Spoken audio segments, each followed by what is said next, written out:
El tema que se me ha asignado es criterios para elegir las reglas del proceso. Entiendo que ya han tenido algunas clases previas sobre arbitraje, sobre el convenio arbitral. Entonces, la idea de esta clase es poder profundizar un poco sobre cuáles son los aspectos que las partes deben valorar para definir las reglas del proceso.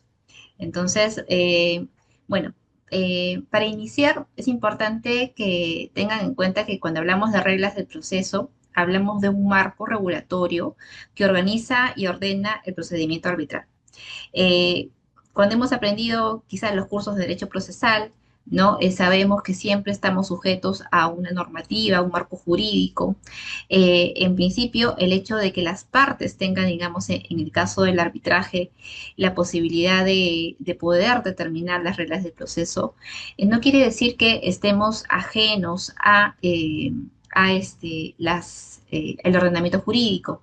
Entonces, en primer lugar, quería mencionarles eso. Entonces, cuando hablamos de reglas del proceso, hablamos de la libertad que tienen las partes de poder establecer aquellas reglas que organizan y dan orden al procedimiento y que genera predictibilidad, porque las partes cuando inician un proceso tienen ciertas expectativas de que el proceso se desarrolle de acuerdo a una regla de actuaciones, a un plazo determinado. Entonces, hay una expectativa importante que genera en ellas alguna preocupación para poder definir adecuadamente cuáles van a ser esas reglas futuras que van a regir el proceso arbitral en caso surja alguna controversia. Entonces, en primer lugar, mencionarles también que a nivel normativo sabemos que el decreto legislativo 1071, la ley de arbitraje, regula precisamente la libertad de las partes de poder determinar las reglas del proceso. Y este es el eje normativo central porque lo que hace es articular precisamente reconocer la libertad que tienen las partes de poder establecer las reglas más adecuadas, más convenientes para el proceso que ellas necesitan en función a cada controversia y a la vez lo que hace precisamente el decreto legislativo es establecer un equilibrio entre la autonomía de la voluntad y ciertas garantías procesales. Porque el hecho que las partes tengan esta potestad de poder determinar las reglas no quiere decir que puedan pactar, digamos, sin ninguna limitación. Muy por el contrario, hay ciertas garantías que siempre se van a tener que respetar, ¿no? Va a ser, digamos, esos límites, digamos, garantistas para que el arbitraje cumpla finalmente su finalidad y se desarrolle pues con respeto al debido proceso, al derecho de defensa, que son derechos constitucionales y que en realidad vienen a ser el cuerpo normativo sobre el cual vamos a poder desenvolvernos en base a este principio. El arbitraje no nace de una imposición estatal originalmente, si bien está reconocido en la Constitución como un mecanismo alternativo de resolución de controversias al Poder Judicial. eh, el hecho para que se produzca este arbitraje, para que nazca, para que se configure, tiene que haber un pacto, ¿no? Un pacto, un acuerdo de las partes de querer voluntariamente someter cualquier controversia, diferencia, disputa que surja en el marco de una relación contractual para que sea resuelta por este mecanismo alternativo de solución de controversias. Entonces, hablamos del arbitraje que tiene una fase negocial, ¿no? Y esta fase negocial, este acuerdo primigenio que se origina en el marco de una relación contractual, es lo que confiere precisamente esa libertad que tienen, esa autonomía para poder definir las reglas del proceso. Y también es esa fase negocial la que confiere precisamente el carácter flexible y adaptable del arbitraje para permitir que las reglas se ajusten a las particularidades de cada conflicto.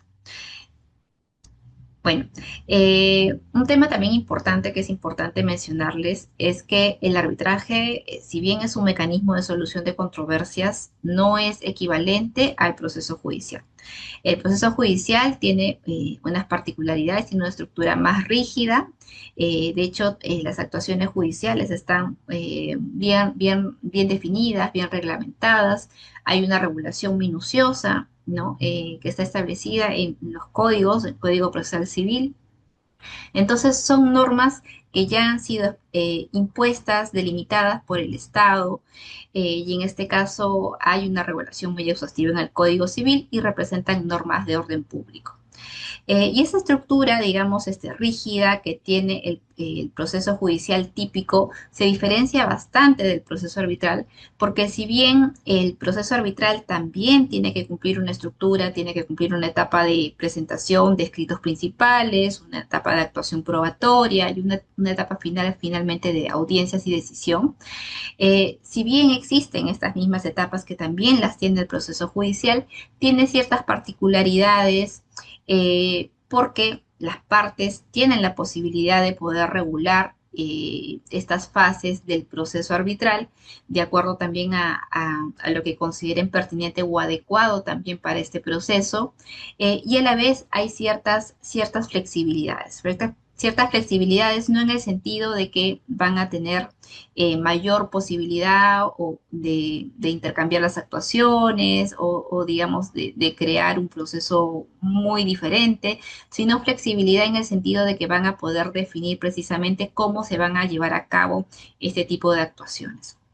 Entonces, si bien tenemos una regulación propia del arbitraje que está reconocida en el Decreto Legislativo 1071, esta regulación es una regulación que por lo general se aplica de forma supletoria, es una regulación estatal mínima que actúa como marco garantista. De hecho, no está pensado para aplicarse como las normas del Código Procesal Civil, sino únicamente en defecto de los acuerdos de las partes. Porque en primer lugar, dada esta característica que les mencionaba de la base negocial del arbitraje, en primer lugar se va a ceder a las partes la posibilidad de poder establecer cuáles son las reglas más adecuadas para su arbitraje. Entonces va a predominar la autonomía de la voluntad, va a predominar el hecho de que pueda el convenio arbitral establecer algunas reglas específicas, incluso de antemano, para el contrato en específico o los casos concretos, y las partes van a poder configurar su futuro arbitraje. Entonces, sí, ya hemos visto que tienen ciertas particularidades. Y les mencionaba precisamente, ¿no? La fuente del arbitraje es la fuente negocial, nace de un acuerdo de voluntades. Únicamente cuando existe este acuerdo indubitable de las partes de querer someter cualquier diferencia que tengan sobre una relación contractual al arbitraje, estamos hablando de que vamos a poder acudir a este mecanismo. Pero a su vez también tenemos una fuente legislativa que va a aplicar en forma supletoria en los casos, en los vacíos, en las indefiniciones que no hayan podido llegar a un acuerdo las partes.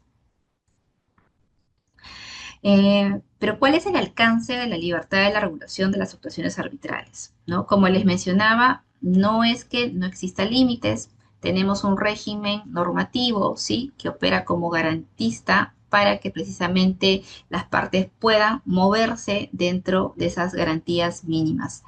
Entonces, en primer lugar, el artículo 34 es el artículo que delimita o establece cómo se desarrolla precisamente esta libertad de regulación de actuaciones.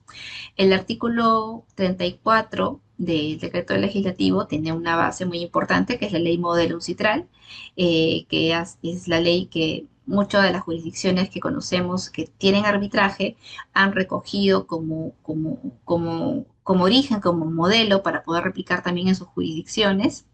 Y en primer lugar, comprende precisamente reconocer la libertad procedimental que tienen las partes de poder determinar las reglas del procedimiento arbitral conforme a sus necesidades.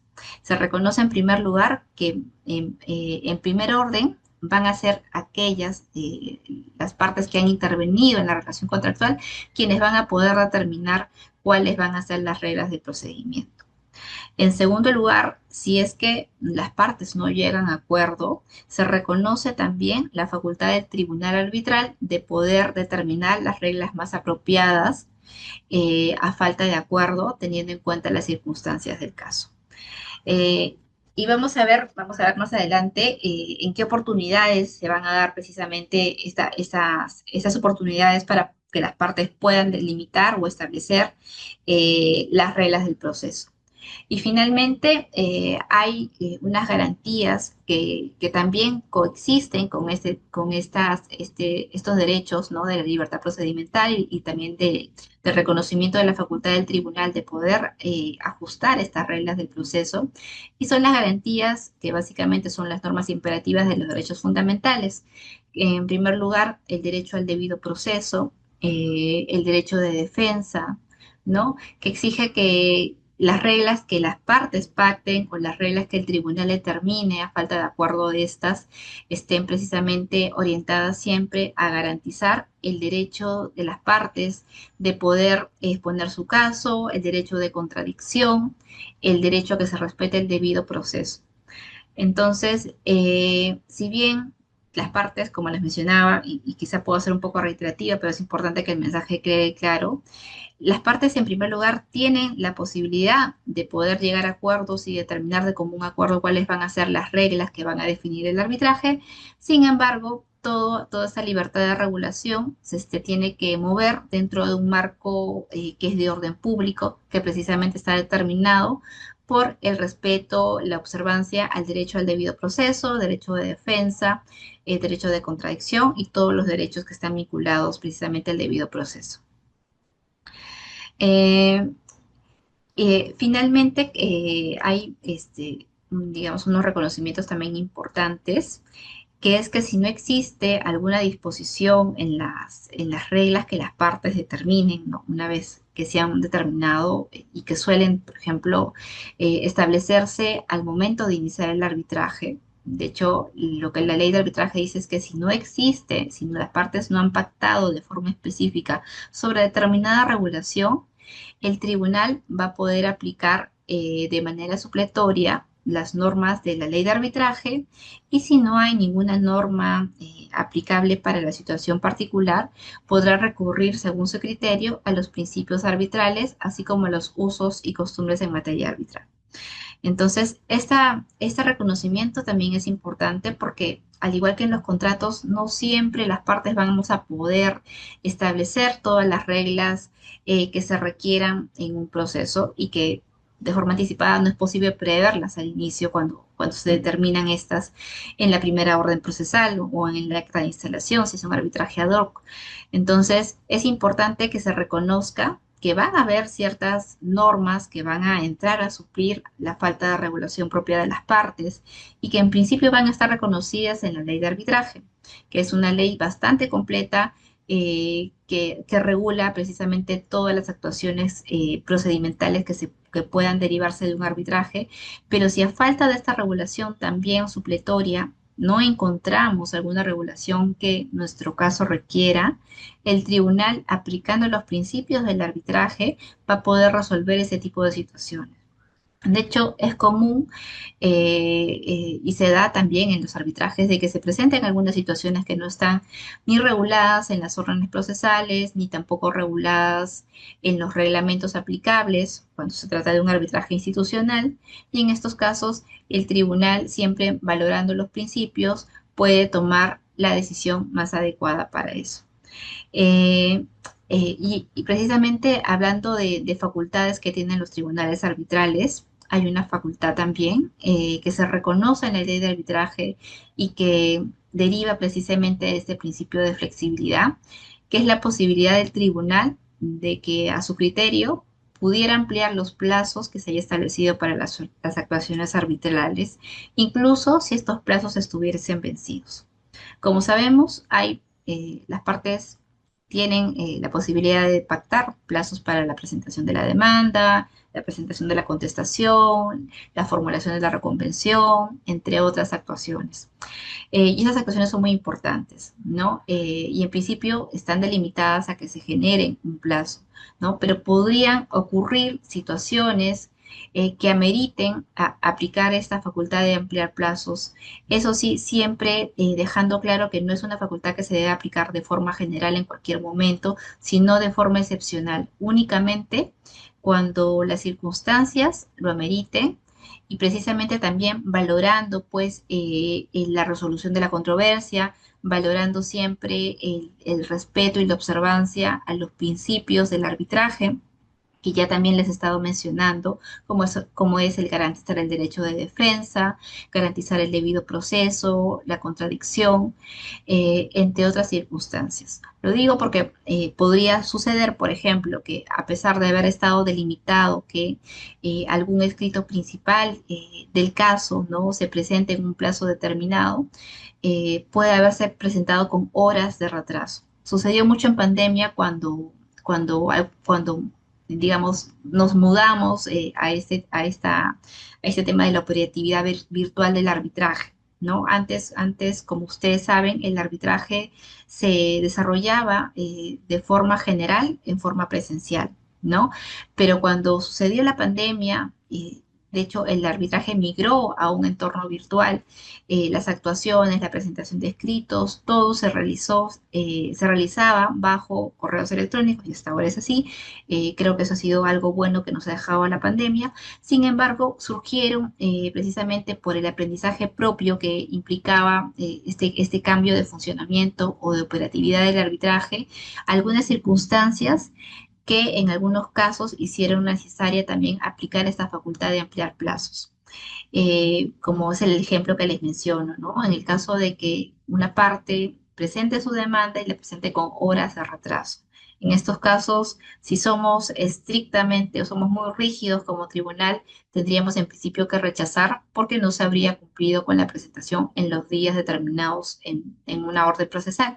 Sin embargo, dado este contexto de aprendizaje, creo que pudiese o podría haberse valorado el tema de las horas para admitir finalmente, considerando que la parte ha demostrado que quería, digamos, presentar y cumplir con los plazos establecidos, ¿no? Es un ejemplo que les pongo, así como esto seguramente hay más. El mensaje que quiero que quede claro es que esta facultad es excepcional y solamente en los casos estrictamente necesarios donde se aprecien eh, que exista precisamente la voluntad de querer cumplir con las reglas y que ha sucedido de repente algún evento que no ha estado previsto, no se pudo prever, podría aplicarse esta regla. Bueno, ¿en qué medida la autonomía de la voluntad permite configurar el procedimiento? Bueno, ya hemos estado adelantando algunas de las manifestaciones de la autonomía de la voluntad. Hemos dicho que en virtud a este derecho, a este principio, las partes pueden definir con amplitud las reglas que van a regir el arbitraje y entre ellas podemos mencionar qué controversias podrían someterse a este mecanismo de solución de controversias. En principio, la ley de arbitraje establece que pueden someterse a arbitraje cualquier controversia de libre disposición, es decir, controversias que se encuentren bajo el control de las partes directamente en su relación negocial y que no hayan sido excluidas quizá por una norma de orden público, ¿no? En este caso, las partes tienen la libertad de poder establecer qué tipo de controversias van a ser resueltos por arbitraje. ¿Es posible delimitar algunas controversias? Sí. Por ejemplo, he visto varios contratos donde en función a la cuantía se indican de que si la controversia supera un límite de cuantía, digamos, va a tener que ser resuelto mediante arbitraje. En cambio, si esa controversia es menor a ese límite establecido por las partes, tendrán que las partes resolverlo vía judicial. Ese es el ejemplo típico de convenio donde las partes pactan el arbitraje únicamente si supera cierto límite. Y es como se van delimitando precisamente el arbitraje. Otro de los ejemplos, otro de los ejemplos típicos o manifestaciones de la autonomía de la voluntad es el derecho de las partes de poder determinar qué tipo de arbitraje va a ser más adecuado para sus controversias. Entre los tipos de arbitraje conocemos el arbitraje ad hoc, que es el arbitraje que es conducido directamente por el tribunal arbitral.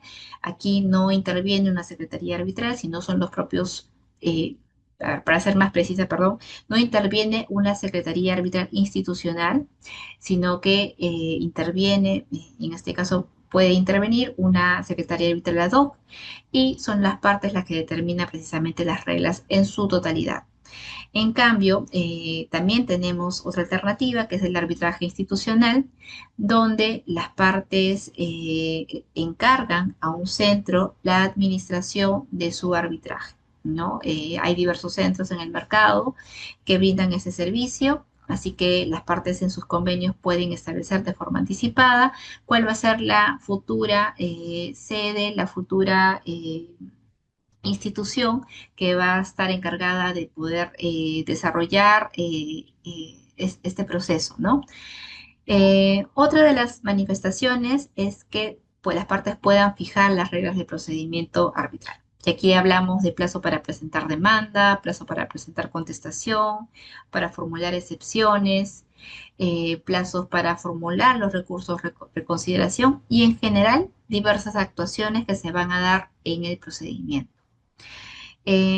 También las partes pueden elegir a los árbitros de acuerdo a un mecanismo pactado. En algunos casos, en los convenios se suele establecer cómo las partes van a designar a sus árbitros. La fórmula clásica y tradicional es que cada parte pueda designar a un árbitro, ¿no? No un árbitro de parte implica que va a defender los intereses de la parte que lo designa. Obviamente, el árbitro es imparcial e independiente. En ese sentido, la parte simplemente va a designar a uno de los árbitros que va a integrar un tribunal y así estos dos árbitros designados por las partes designan a un presidente. Esa es la forma tradicional, ¿no? Pero también podrían establecerse otros mecanismos de designación, quizá que las partes puedan encargar a una institución arbitral la designación del árbitro o del tribunal, ¿no? Dependiendo de cuántos árbitros ellas también consideren más pertinente para sus controversias y entre otros. También podrían determinar el idioma de las actuaciones arbitrales. En contratos muy complejos se observa, por ejemplo, de que las partes pueden anticipar que la presentación de pruebas siempre sea en el idioma que se ejecuta el contrato, ¿no? En realidad va a depender también de cuánto las partes quieran anticipar. Y esto lo digo porque por lo general estos aspectos suelen plantearse en los convenios arbitrales de forma anticipada, pero la idea tampoco es sobre regular el convenio arbitral porque cuando las partes buscan regular con mayor detalle cada una de esas etapas de los procedimientos, a veces estamos poniendo un corsé y quizá pues eso dificulte precisamente el propio desarrollo del arbitraje más adelante.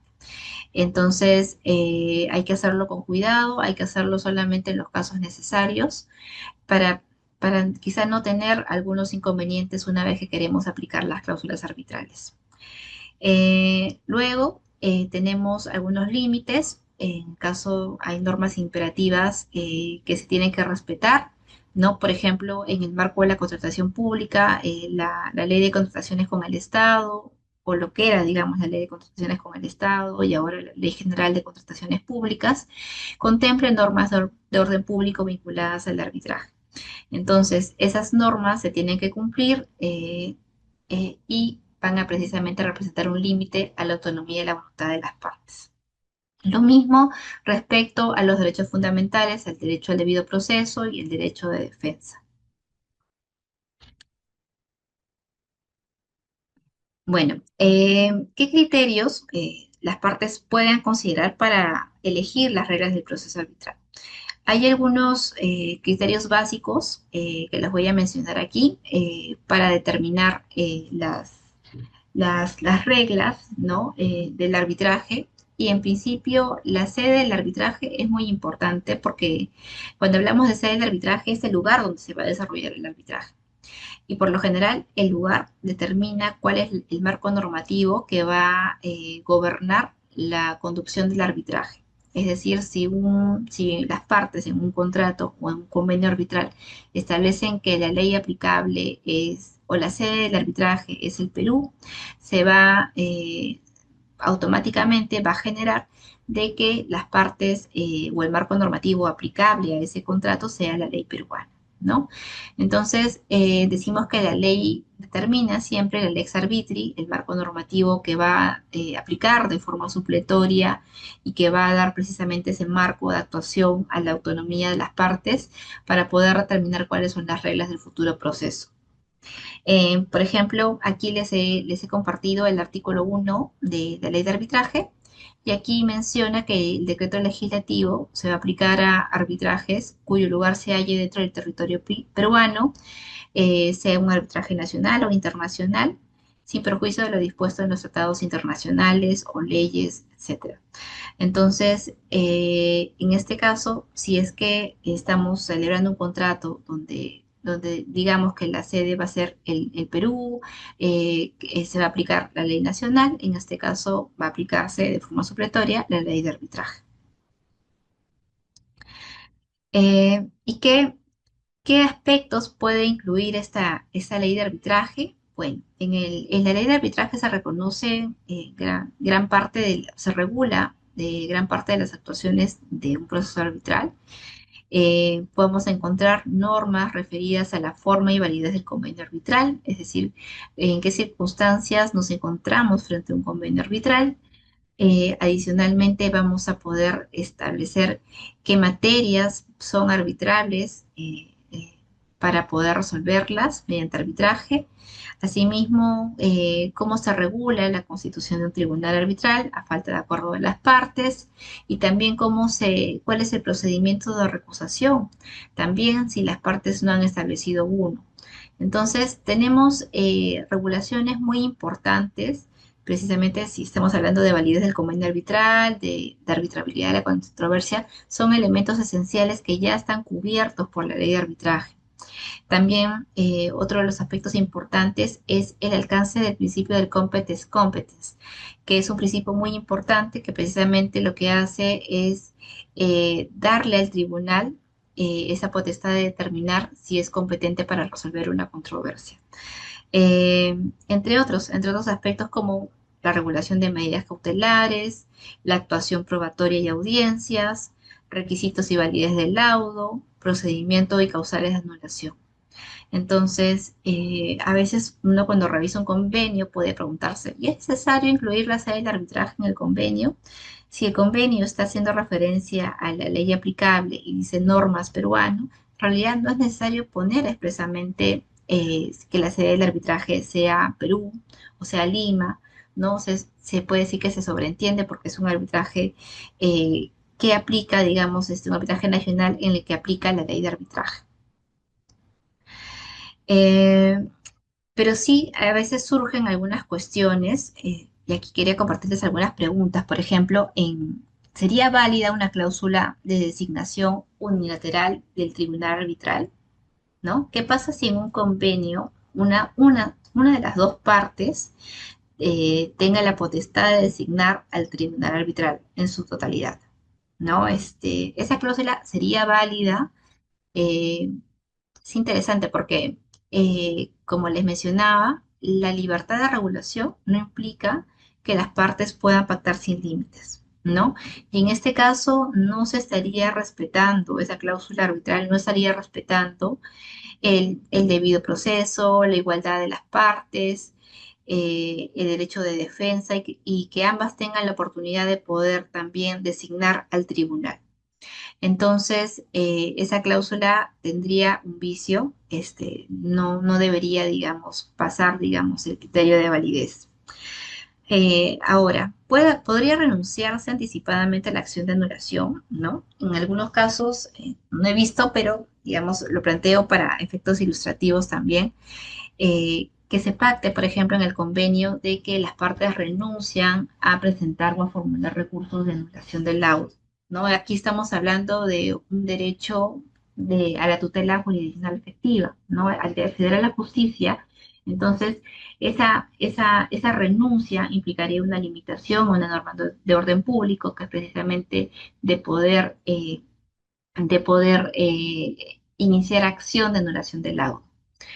Entonces, a la pregunta, por ejemplo, ¿qué jerarquía normativa prevalece entre el convenio arbitral y la lex arbitri?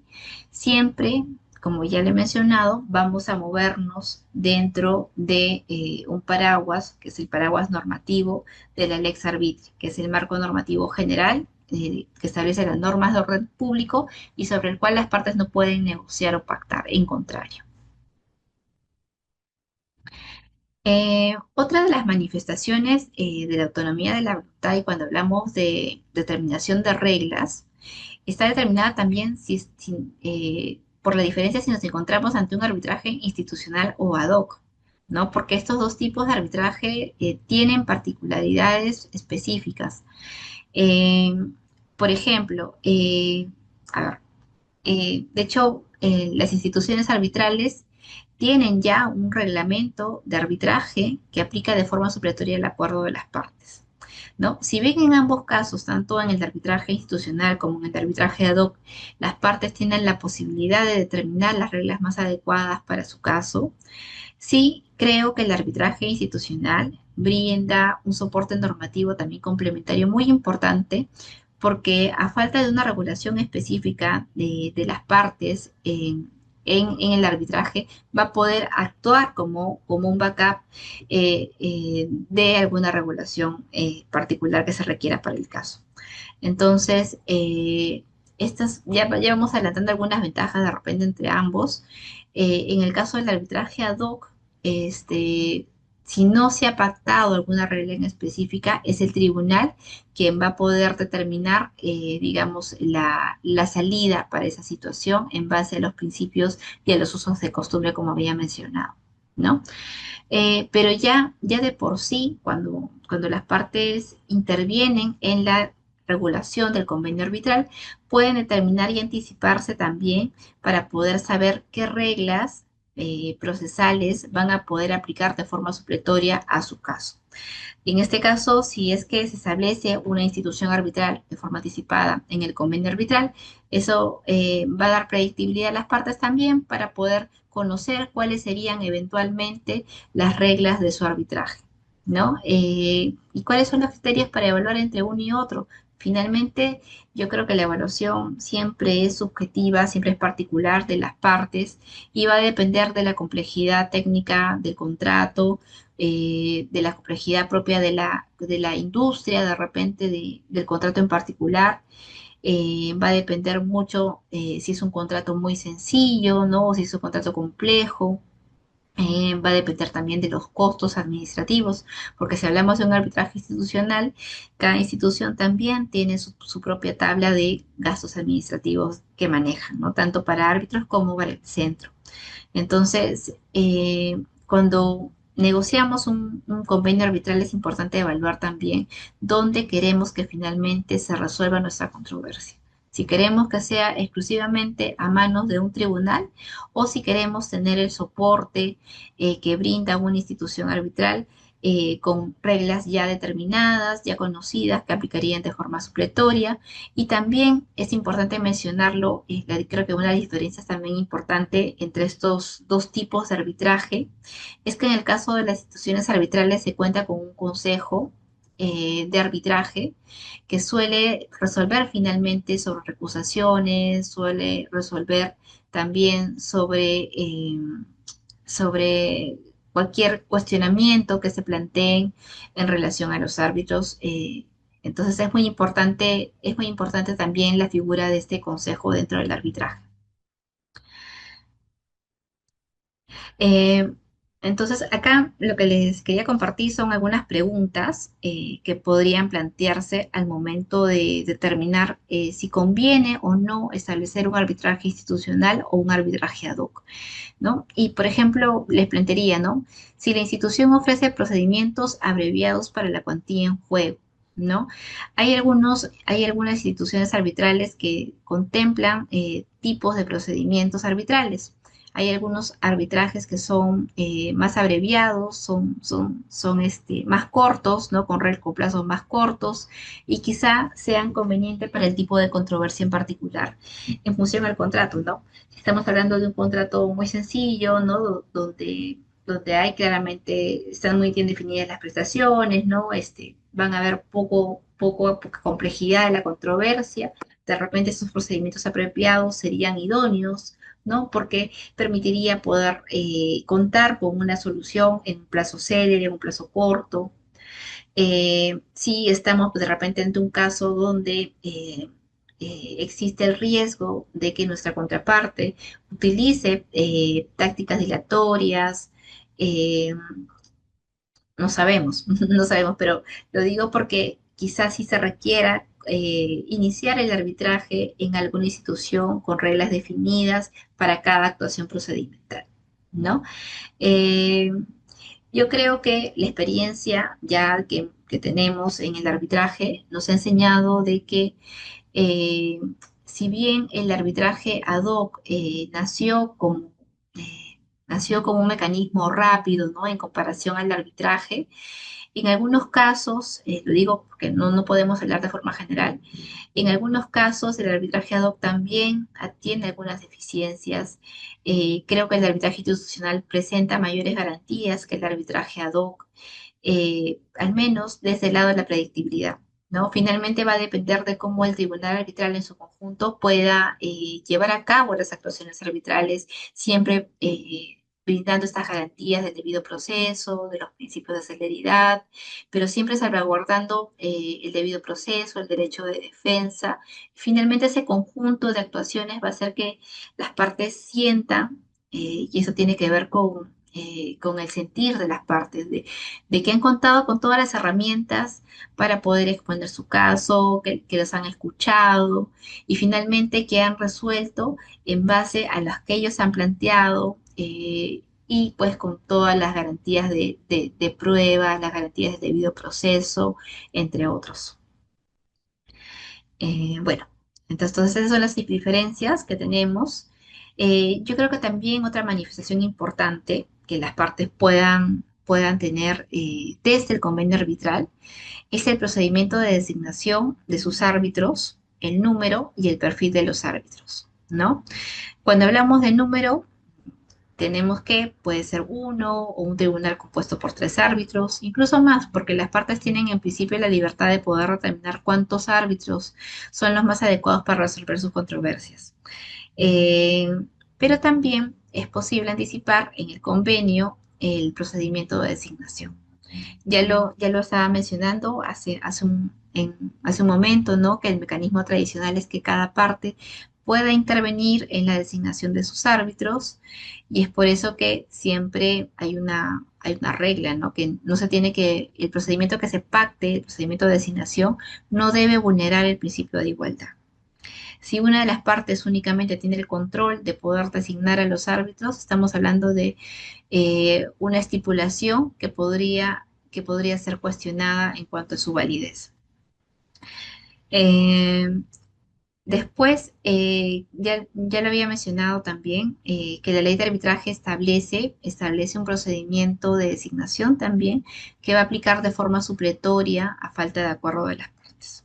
En principio son las partes quienes pueden definir este procedimiento de designación, pero si no lo han hecho, acudimos a las normas supletorias de la ley de arbitraje y en este caso la ley de arbitraje establece que los árbitros puedan ser nombrados por las partes o por una institución, siempre que no se vulnere el principio de igualdad y ese es el límite.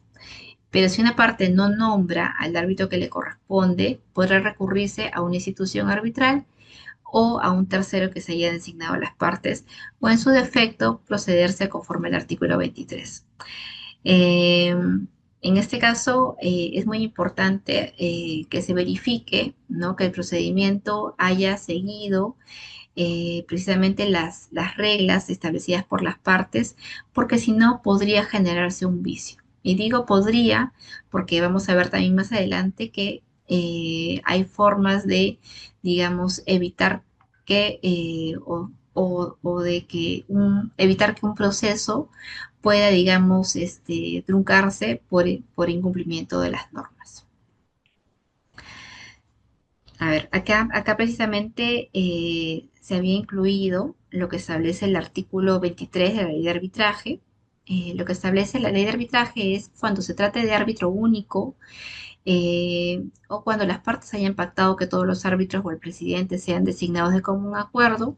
Estas designaciones deben de ser realizadas en el plazo de 15 días desde que se formule el requerimiento de nombramiento. En cambio, si es un tribunal colegiado, cada parte debe designar, ya sea en su solicitud de arbitraje y en su respuesta, eh, a su árbitro dentro del plazo de 15 días de ese requerimiento. Y estos dos árbitros designados por las partes son los que van a designar finalmente al presidente.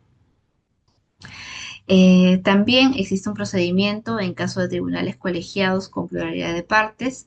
Sabemos que los contratos a veces pueden comprender múltiples partes, no solamente dos, y en este caso los demandantes van a designar de común acuerdo un árbitro y los demandados también de común acuerdo a un árbitro. El plazo siempre va a ser 15 días, ese es el plazo que ha determinado la ley de arbitraje de forma residual. Y estos dos árbitros designados por las partes demandantes y las partes demandados van a designar al presidente, ¿no? Ese es el mecanismo, eh, en principio, ¿no? Dependiendo si se trata de árbitro único o tribunal colegiado. Sin embargo, a falta de designación, en caso de una parte no haya ejercido su derecho a designar a su árbitro, es posible que la designación sea efectuada a solicitud de la parte interesada por la Cámara de Comercio del lugar del arbitraje. Y si no se hubiera pactado el lugar, intervendrá la Cámara de Comercio de la celebración del convenio, del lugar de la celebración del convenio, o en su defecto de la localidad más cercana, ¿no? Es posible que en algunos supuestos, en algunos casos, no haya una Cámara de Comercio dentro del lugar, entonces es posible acudir también a la localidad más cercana. ¿Ok? También he visto en algunos casos que las partes suelen incluir en algunos convenios el perfil, ¿no? Determinadas características que deben cumplir los árbitros que van a resolver su controversia. Eh, en algunos casos es posible y se suele establecer que estos árbitros sean expertos en alguna materia, ¿no? Podrían decir que tengan ciertos años de experiencia. En realidad las partes son libres para incluso definir los perfiles de los árbitros. Sin embargo, debo mencionar también que finalmente creo que el momento en que una parte tiene digamos, la posibilidad de designar un árbitro va a ser el momento más adecuado para poder determinar cuál va a ser el perfil del árbitro que le genera confianza para resolver su controversia.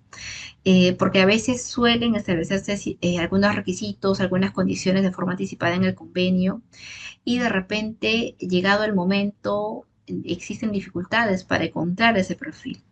Y la idea es que el arbitraje pueda desarrollarse en forma célere, puede conformarse el tribunal en forma célere también. Y si establecemos muchos requisitos, muchas condiciones para los árbitros, es posible que se trunque, ¿no? Entonces, si utilizamos, digamos, la potestad de poder definir el perfil de los árbitros, hay que hacerlo con unas consideraciones mínimas, ¿no? No muy exhaustivas, porque precisamente, lejos de ayudar, quizá pueda dificultar la elección de los árbitros. ¿Ok? Bueno, hay varias oportunidades para precisamente para que tienen las partes para poder delimitar las reglas del arbitraje. El primero de ellos es el convenio arbitral, ya lo he estado mencionando que cuando se celebra el convenio arbitral, las partes tienen la posibilidad de determinar la elección de sus árbitros, el procedimiento de designación, podrían determinar la institución arbitral, entre otros, ¿no? Pero digamos, el convenio arbitral es la fase inicial donde las partes puedan manifestar su autonomía de la voluntad. Pero una vez que el arbitraje ha surgido y se ha presentado la solicitud de arbitraje y la contestación de arbitraje, surge una fase inicial con la cual se instala el tribunal y es en esta primera oportunidad que por lo general se da en las primeras órdenes o resoluciones de los tribunales, que es donde se determinan las reglas aplicables.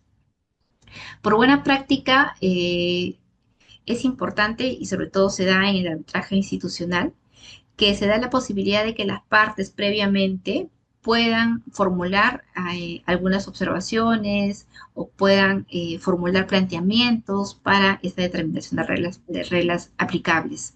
Esto es muy importante porque precisamente se da ese espacio de negociación que es muy importante y que está muy vinculado a la esencia del arbitraje y a la libertad de poder determinar las reglas aplicables. Entonces, antes de que se inicie el arbitraje, y antes de que se fijen en forma definitiva las reglas del arbitraje por parte de un tribunal arbitral, las partes pueden plantear, pueden proponer algunos cambios, quizás al reglamento aplicable de la institución donde se va a llevar a cabo el arbitraje, o quizá pactar algunas reglas diferentes, ¿no?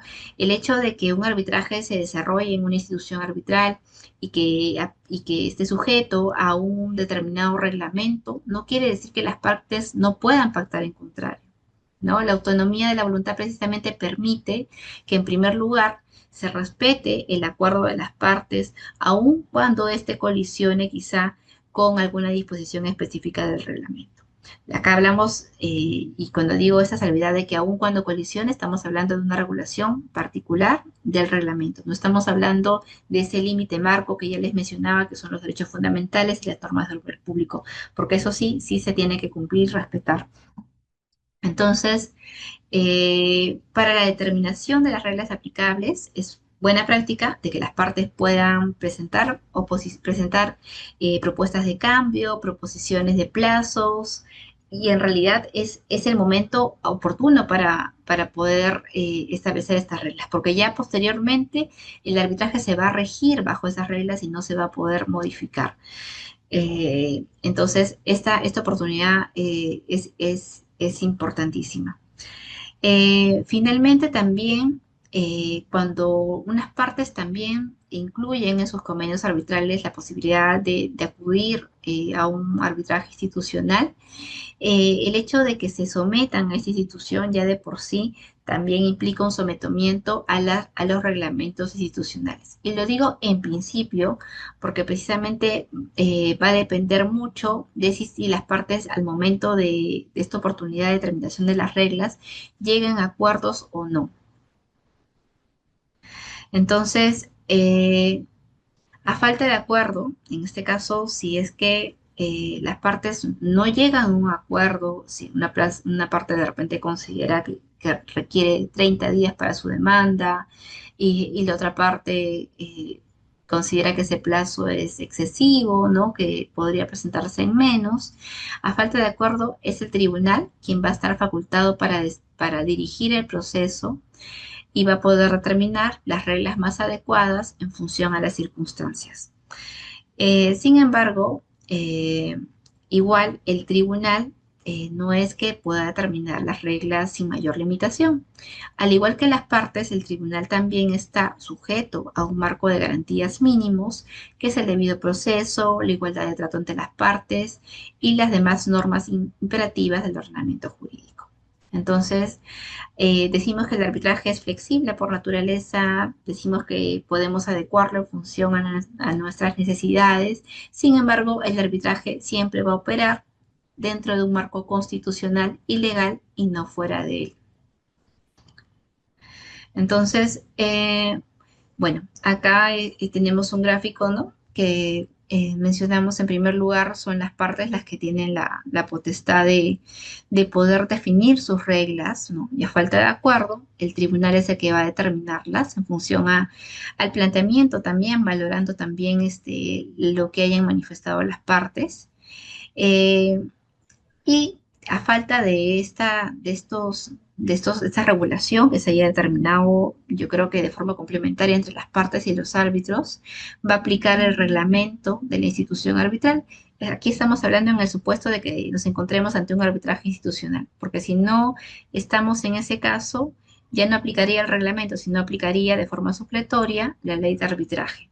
Y finalmente, a falta de regulación, ya sea en el reglamento o ya sea en la ley de arbitraje, siempre se van a aplicar como parámetros de resolución de cualquier aspecto que no haya sido previsto en las reglas, los principios del arbitraje, ¿no? Los principios que ya hemos visto también de celeridad, de equidad, de igualdad de trato, eh, entre otros. Acá están justamente los principios. Eh, hay que mencionarlos también para hacer algunas diferencias, ¿no? La celeridad no implica necesariamente la rapidez en la solución de controversias, sino que las partes puedan contar con plazos razonables y procedimientos eficientes, ¿no? De hecho, el arbitraje se diferencia precisamente del Poder Judicial porque se dice y que es un procedimiento eficiente. Entonces, las decisiones que adopten los tribunales arbitrales en el marco del desarrollo del arbitraje tienen que precisamente tener en cuenta este criterio o este principio de celeridad, ¿no? Pero haciendo un balance también con las garantías, ¿no? Entonces, finalmente, cualquier situación, yo creo que de conflicto que se genere entre dos principios, por ejemplo, finalmente va a tener que ser valorada por el tribunal arbitral y por eso es que es muy importante también eh, determinar quiénes van a ser nuestros árbitros, qué requisitos tienen que cumplir. Por ejemplo, en el caso de la contratación pública, ahora ya tenemos una nueva ley que establece requisitos mínimos que deben cumplir los profesionales para ser árbitros. Entonces, en este caso de contrataciones con el Estado hay un marco normativo mínimo que se tiene que cumplir. Sin embargo, también las partes al momento de efectuar sus designaciones pueden evaluar precisamente quiénes van a ser los profesionales más idóneos para resolver su controversia, porque tenemos este espacio de que no siempre todas las actuaciones o todas las situaciones que se presenten en el arbitraje van a estar definidas y finalmente van a tener que estar sujetas al criterio, al buen entender, al buen razonamiento de su tribunal arbitral. Digamos, en un balance seguramente de todos estos principios, ¿no? Tanto igualdad de partes, equidad, flexibilidad, estos son los principios que a veces incluso pueden colisionar entre sí, ¿no? A veces se puede pensar que la celeridad entra, digamos, en colisión con el principio de igualdad de partes o el derecho al debido proceso, derecho de defensa, ¿no? Entonces hay que evaluar bien en función a la situación particular qué principio debe primar. Y para eso la confianza la tiene el tribunal arbitral. Bueno, acá estábamos desarrollando algunos de los principios, ¿no? Acá, por ejemplo, cuando hablamos de celeridad en arbitraje, lo que les mencionaba de que el arbitraje se caracteriza precisamente por su eficiencia y su rapidez en la resolución de controversias, ¿no? En este caso, las partes pueden fijar plazos específicos adaptados a sus necesidades en función precisamente de este criterio de celeridad, ¿no? Y es el momento previo a la determinación de las reglas aplicables donde se puede precisamente invocando este principio de celeridad establecer un plazo corto u oponerse a un plazo muy extenso que más que buscar quizá la celeridad del proceso esté buscando dilatarlo. Entonces, yo creo que precisamente son los principios, los parámetros que ayudan a las partes a invocar que las partes puedan invocar para poder precisamente delimitar estas reglas procesales que van a determinar el futuro proceso, ¿no? Eh, a ver, la celeridad también representa un límite temporal para emitir el laudo arbitral, ¿no? Es importante que este plazo esté adecuadamente definido, ¿no? Y sobre todo cuando finalmente es el resultado de la resolución de la controversia. Después, otras manifestaciones del principio de celeridad es que se reduzcan formalismos innecesarios, ¿no? Felizmente con la virtualidad ahora es mucho más rápido incluso llevar las actuaciones arbitrales.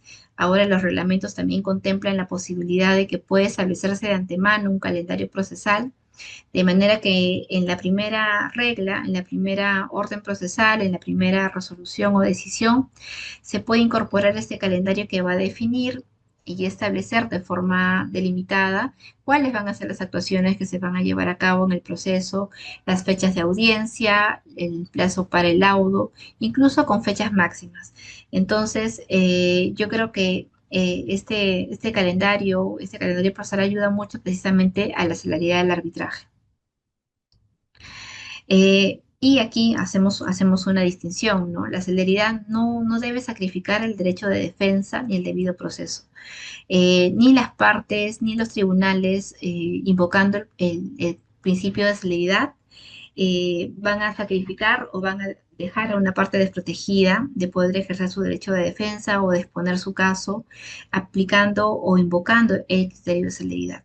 Entonces, la celeridad la medimos en función a si se está cumpliendo precisamente el objetivo de solucionar la controversia. No se debe ser utilizada como el hecho de acortar plazos o de no dar oportunidades a las partes para exponer su caso.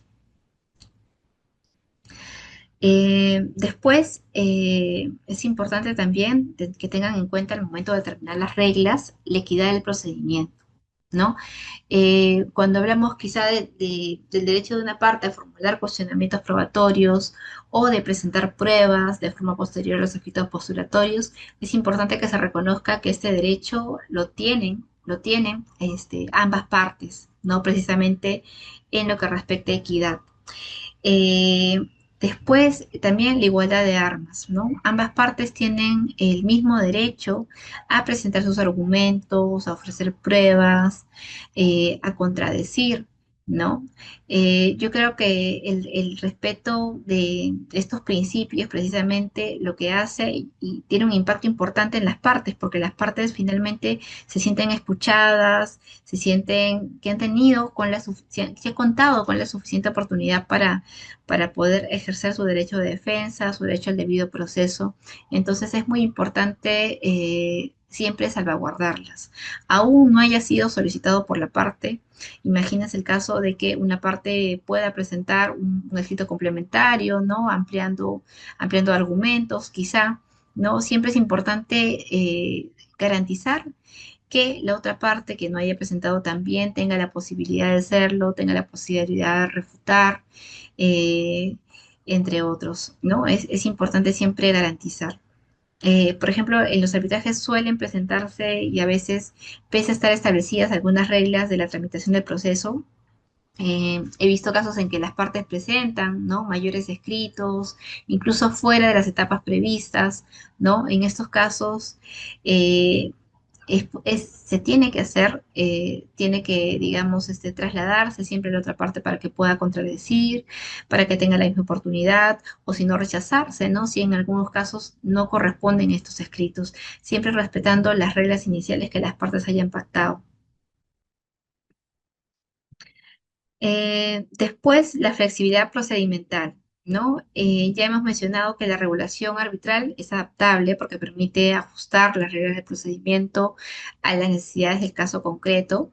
Se pueden ajustar plazos, etapas o ampliarlas también, ¿no? A veces quizá el reglamento establece un plazo, pero quizá las partes, en función a que tengan conocimiento directo de lo que se requiere de repente en actuación probatoria, pueden incluso proponer un plazo mayor, ¿no? Y llegar a un acuerdo, por ejemplo, para una actuación, digamos, especial, como un trámite pericial muy complejo, con mucha información, ¿no? En esos casos se pueden ajustar los plazos para cada necesidad y controversia. Después, la privacidad también, ¿no? La privacidad es uno de los requisitos, es una de las exigencias del arbitraje. El arbitraje en su origen es confidencial, salvo casos o excepciones previstas en la norma, ¿no? Como es el caso de la contratación pública. Por ejemplo, en este régimen especial, tanto los laudos como las actas de instalación son públicas. Entonces, es una excepción precisamente que aplica al principio de confidencialidad y privacidad en el arbitraje. Bueno, estas son, digamos, las reglas básicas, pero adicionalmente a lo que hemos estado mencionando, de las etapas de un proceso o de los requisitos o tipos de proceso que pueden presentarse. Ya en la tramitación del proceso pueden requerirse algunas actuaciones especiales, ¿no? Que son las actuaciones que no suelen estar reguladas o las partes no suelen regular frecuentemente en los convenios arbitrales. Ya hemos visto que en el convenio se puede regular la sede de arbitraje, se puede regular la ley aplicable, se puede regular el perfil de los árbitros, el procedimiento de designación, entre otros aspectos básicos. Sin embargo, ya la propia tramitación del arbitraje requiere precisamente esa participación de las partes al momento inicial, ¿no? Y que va a depender precisamente de las actuaciones que las partes ya estén anticipando, ¿no? Porque cuando las partes inician una controversia, inician un arbitraje, ya saben de antemano, por lo general, qué pruebas se van a merituar, ¿no? Qué pruebas se van a requerir para sustentar sus casos, para defender sus posiciones. Entonces, es aquí donde se pueden regular algunos aspectos que acá menciono, ¿no? ¿Cuáles son estas principales reglas procedimentales? La determinación de las reglas a falta de acuerdo, los plazos para la presentación de los escritos postulatorios, las reglas sobre actuación y producción probatoria, la prueba pericial, declaraciones testimoniales, reglas sobre audiencias y también reglas sobre laudo. ¿Ok? Eh, por ejemplo, en lo que respecta a reglas procedimentales, aquí quisiera compartirles, acá hemos elaborado un comparativo de lo que regula la ley de arbitraje que aplica de forma supletoria y las reglas arbitrales de dos centros importantes del Perú, que es el reglamento de la Cámara de Comercio de Lima y el reglamento del Centro de Análisis y Resolución de Conflictos de la Católica. En lo que respecta a libertad de regulación, la ley de arbitraje, como ya mencionamos, en principio brinda a las partes la posibilidad de regular las reglas y a falta de acuerdo es el tribunal quien las determina. En el caso del reglamento de la Cámara de Comercio de Lima, en primer lugar, las actuaciones se rigen por el reglamento y a falta de disposición por las reglas que determinen las partes o el tribunal, se puedan recurrir a los principios, usos y costumbres. Entonces aquí el reglamento de la Cámara de Comercio de Lima, digamos, en principio actúa eh, y a falta de disposición de las partes o del tribunal, se puede recurrir a los principios. En el caso del reglamento de la Católica, lo que indica es que las partes pueden proponer modificaciones a las reglas. En este caso, en caso de si existen coincidencias entre las propuestas, el tribunal las va a acoger. Eso va a representar un cambio al reglamento, una modificación particular para el caso, obviamente. Pero si no existen acuerdos, se va a aplicar de forma supletoria el reglamento, en este caso, de la Católica. Entonces, eso es importante mencionarlo también porque vamos a ver, digamos, cuáles son los diversos escenarios, ¿no? Que se manejan eh, en caso, por ejemplo, de arbitrajes institucionales, ¿no? Eh, Uno de los principios que se ha reconocido siempre y que es también importante al momento de determinar las reglas son los principios de igualdad de trato, la oportunidad razonable para presentar su caso, y en general todos los principios vinculados al arbitraje. Y lo menciono porque estos principios, como mencionaba también anteriormente, van a ayudar a las partes a poder sustentar cualquier propuesta de modificación, ¿no? Les mencionaba, ¿no? Por ejemplo, si una parte tiene dificultades para poder generar documentos o solicitar documentos o generar material probatorio o alguna actuación en particular, esto tiene que estar sustentado desde un inicio. Si una parte conoce y es responsable conoce que va, digamos, esto va a tomar un tiempo considerable, es importante plantearlo también, porque una vez que las reglas estén definidas, ya no es posible cambiarlas, ¿no? Y la situación, digamos, en caso de incumplimiento, tendrá que ser valorada por el tribunal arbitral. Ahora, la supletoriedad normativa también es importante.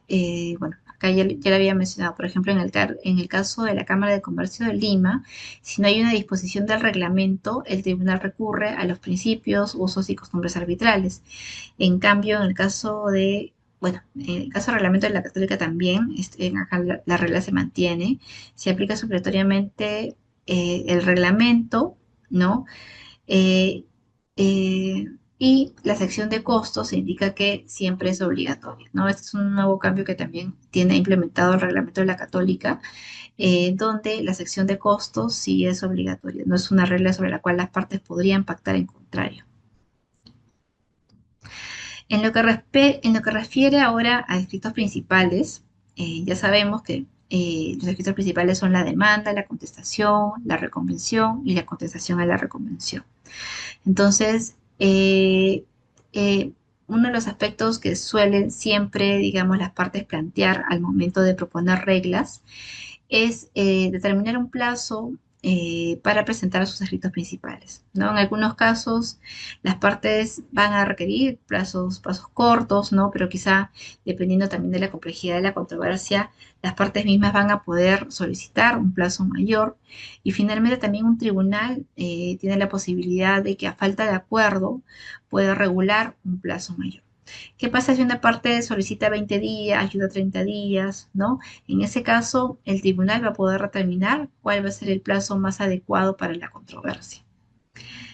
Eh, Después, en lo que respecta a excepciones, excepciones a la competencia, cuestionamientos u objeciones, también existen, es importante compartir las reglas, porque el reglamento de la Católica, por ejemplo, indica que estas excepciones u objeciones al arbitraje siempre se van a resolver de forma previa a fijar los puntos controvertidos, ¿no? De acuerdo a la naturaleza, digamos, o el orden clásico de los procesos arbitrales, luego de la presentación de los escritos postulatorios hay una etapa de determinar las cuestiones controvertidas sobre la cual se van a finalmente los árbitros pronunciar.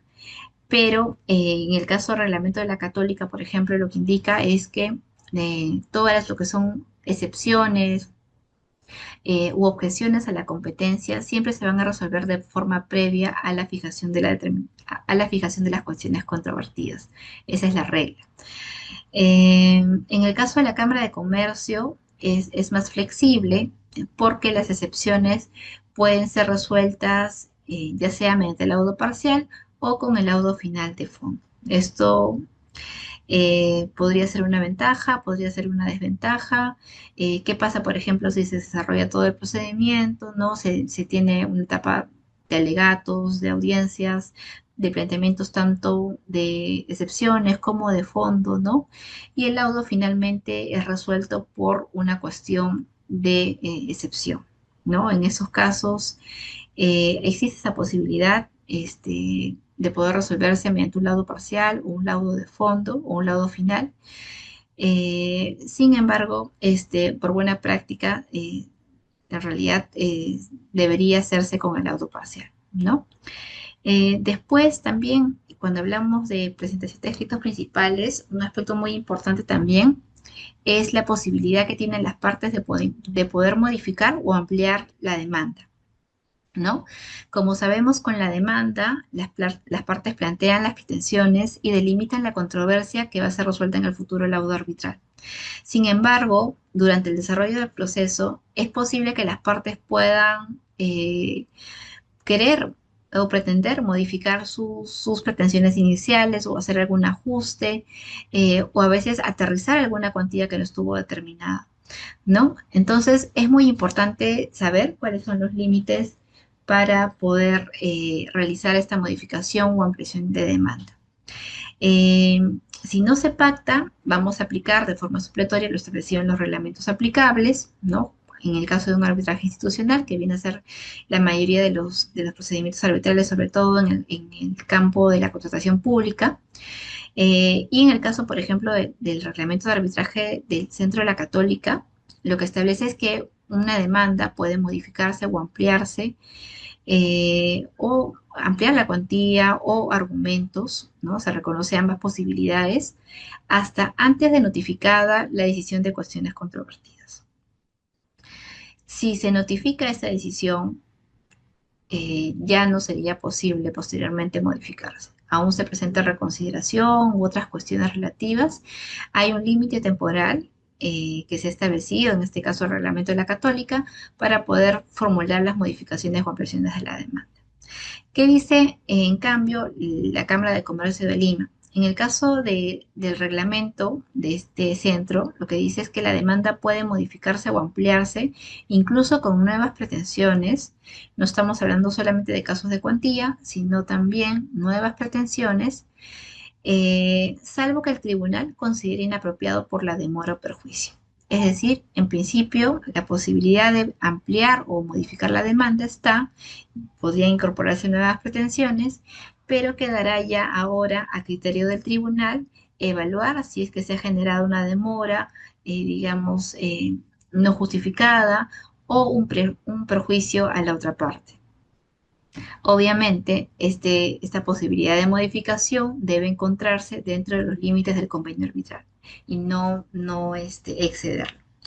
Entonces, vamos a ver que hay distintas reglas en caso de presentación de escritos principales, ¿no? Este tema de modificación a la demanda es muy importante porque las partes a veces no tienen claras cuáles van a ser sus pretensiones al momento inicial de la presentación de la demanda y tienen todo el derecho, tienen la libertad de poder efectuar las modificaciones y ampliaciones, pero es una recomendación de que evalúen bien si es que no se pacta, digamos, en las reglas aplicables, cuál es el límite, ver qué dice el reglamento arbitral, porque el reglamento arbitral va a finalmente definir cuál es el límite para poder realizar esta actuación.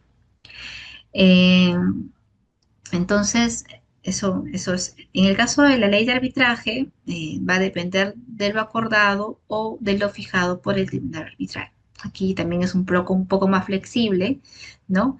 Y en general, acá solamente he recogido algunas regulaciones del Centro de Arbitraje de la Católica y la Cámara de Comercio, porque son las cuales me encuentro más familiarizada, pero vamos a poder encontrar también las mismas regulaciones o similares en otros reglamentos que también son aplicables. En lo que respecta a la presentación de las pruebas, también es muy importante.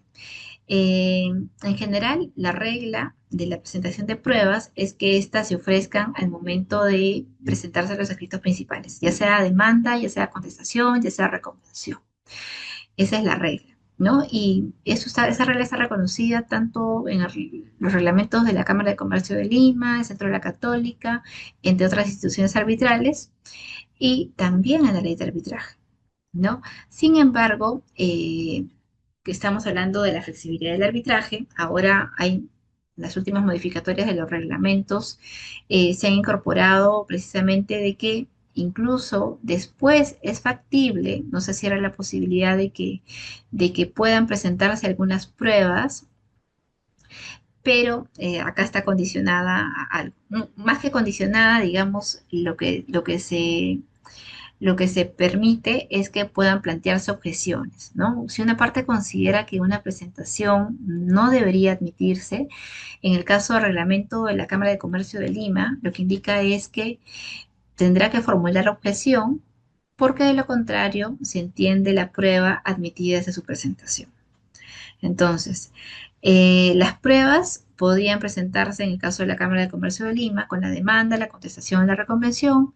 Podrían presentarse también posteriormente, salvo que la contraparte presente alguna objeción y en ese caso, al haberse planteado una cuestión probatoria, va a tener que resolverse precisamente, pues, ser resuelta, perdón, por el tribunal arbitral y en este caso será quien finalmente determine si es que corresponde o no admitir dicha prueba que ha sido materia de objeción. En el caso de la católica, de igual forma, bueno, de igual forma también el reglamento actual establece que es posible de que se puedan presentar pruebas con posterioridad. Sin embargo, aquí también el tribunal va a tener que evaluar la pertinencia, va a tener que resolver las objeciones, ¿no? En este caso, la parte también que formule una objeción, este, perdón, la parte que se encuentre disconforme con esa incorporación de prueba posterior a los escritos principales, también tiene derecho a formular su objeción. ¿no? Es así como ahora está reconociendo, que considero que es adecuado porque finalmente de plantearse alguna objeción, esas objeciones van a tener que ser resueltas por el tribunal. Y el tribunal finalmente va a ser el último en poder establecer y valorar qué pruebas van a ayudar finalmente a resolver la controversia, ¿no? Porque cuando hablamos de pruebas, no estamos hablando solamente del derecho de las partes a querer probar, estamos hablando de una finalidad superior, que es que el tribunal pueda contar con todas las herramientas para resolver la controversia. Entonces, por eso es que el tribunal tiene la última palabra en caso de admisión de pruebas. Ahora, lo que respecta a objeciones y tachas, también, por lo general, las objeciones, las tachas contra las pruebas se presentan al momento de contestar la demanda o al momento de contestar la reconvención, ¿no? Eh, por lo general suele ser el mismo plazo. He visto casos en que no se han incluido los mismos plazos, han sido plazos menores, pero por buena práctica siempre estos plazos deberían ser iguales o similares también a los plazos que se tienen para contestar eh, o para contestar la reconvención, ¿no? Tiene que ir alineado a esos plazos. Eh, Ahora, en lo que respecta a pruebas de oficio, ¿no? La ley de arbitraje reconoce la potestad del tribunal de poder requerir pruebas de oficio.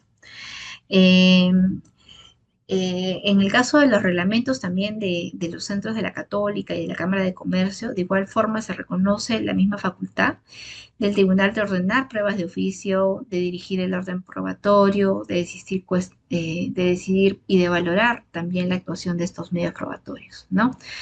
Es muy importante que el tribunal goce con estas facultades porque a veces las partes no ofrecen en sus escritos principales las pruebas que son medulares para la resolución de la controversia, ¿no?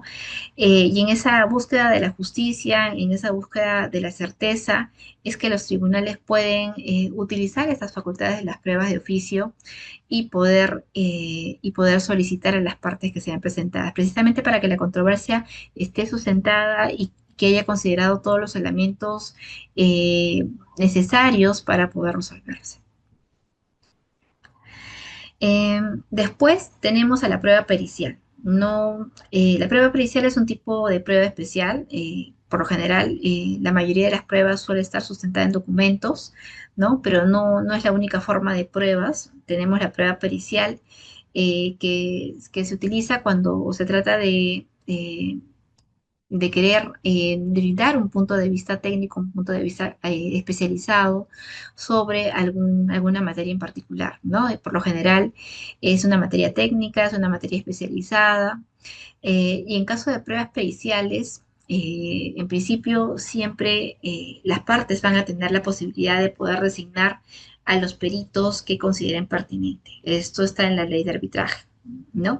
El tribunal puede nombrar también uno o más peritos para materias específicas. Eh, y en el caso de peritos de parte, como lo mencionaba, siempre las partes van a tener en primer lugar el derecho a designar a sus peritos, ¿no? En algunos casos pueden establecerse que estos peritos, incluso de parte, puedan ser designados también por el tribunal arbitral. Finalmente va a depender de lo que las partes consideren más adecuado para la designación de estos peritos. Y siempre bajo ese límite, ese marco normativo muy importante, que es precisamente el respeto a los derechos fundamentales, las normas del público y el marco de la lex arbitri, ¿no? La ley de arbitraje. Bueno, en lo que respecta a pruebas periciales, es importante los plazos, ¿no? Los plazos para la actuación de estas pruebas. Eh, Porque por lo general, al momento en que se presentan las demandas, las partes no suelen tener estas pruebas. Entonces se tienen que preparar, se tienen que elaborar. Y de hecho se hace una vez que las pruebas sean admitidas, ¿no? Entonces es importante que si las partes consideran que es necesario y que va a ayudar a resolver la controversia, presentar una pericia, es importante que lo puedan proponer desde el momento inicial. De hecho, me parece haber visto que en algunos casos, cuando se presenta incluso la solicitud de arbitraje, en algunos casos he visto que la parte indica que va a presentar una prueba pericial. Y eso es muy importante porque permite que los árbitros puedan tener conocimiento anticipado de que al menos existía la necesidad de una parte o quizá de ambas, de que la controversia requiera una opinión experta imparcial, ¿no?